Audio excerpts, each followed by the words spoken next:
ಯಾಕೆ ಗೊತ್ತಾ ನಿಮಗೆ ಮತ್ತೊಂದು ಇತಿಹಾಸಕ್ಕೆ ಸಂಬಂಧಪಟ್ಟಿದ್ದಂಥ ಸ್ಥಳ ಕರ್ಕೊಂಡು ಹೋಗ್ತಾ ಇದ್ದೀನಿ, ಅದೇ ಹಿರೇಬಣಕಲ್. ಅಲ್ಲಿ ಆದಿಮಾನವರ ಶಿಲಾ ಸಮಾಧಿ ಇದೆ.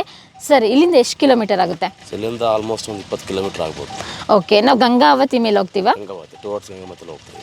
ಓಕೆ, ಆನೆಗುಂದಿಯಿಂದ 20 ಕಿಲೋಮೀಟರ್ ಆಗುತ್ತೆ. Let's start the journey. ಬನ್ನಿ ಸರ್.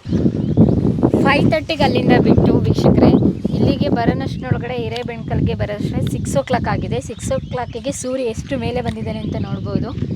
ನಾವಿಲ್ಲಿಂದ 2 ಕಿಲೋಮೀಟರ್ಸ್ ಬೆಟ್ಟ ಹತ್ತಬೇಕು. ಸರ್, ಮೌರ್ಯರ ಬೆಟ್ಟ ಅಂತ ಏನಕ್ಕೆ ಕರೀತಾರೆ? ಮೌರ್ಯರ ಬೆಟ್ಟ ಅಂತಂದರೆ ಮೌರ್ಯರ ಒಂದು ಕಮ್ಯುನಿಟಿ, ಒಂದು ಜನಾಂಗ ಇಲ್ಲಿ ವಾಸ ಮಾಡ್ತಾಯಿತ್ತು. ಸೊ ಆ ಒಂದು ಕಾಲಘಟ್ಟದಲ್ಲಿ ಕೆಲವೊಬ್ಬರು ಭಾಳ ಕನ್ಫ್ಯೂಸ್ ಮಾಡ್ಕೊತಾರೆ. ಮೌರ್ಯ, ಚಂದ್ರಗುಪ್ತ ಮೌರ್ಯ ಅಂತ ಹೇಳ್ತಾರೆ. ಬಟ್ ಇಲ್ಲಿ ಯಾವ ಥರದ ಕೋಟೆಕೊತ್ತರಗಳು ಕಾಣೋಲ್ಲ. ಇದು ಮೌರ್ಯರ ಮನೆಗಳಂತ ಕರೀತಾರೆ. ಸೊ ಮೌರ್ಯರ ಮನೆಗಳಂತಂದರೆ ಒಂದು ಜನಾಂಗ ವಾಸ ಮಾಡೋವಂಥದ್ದು.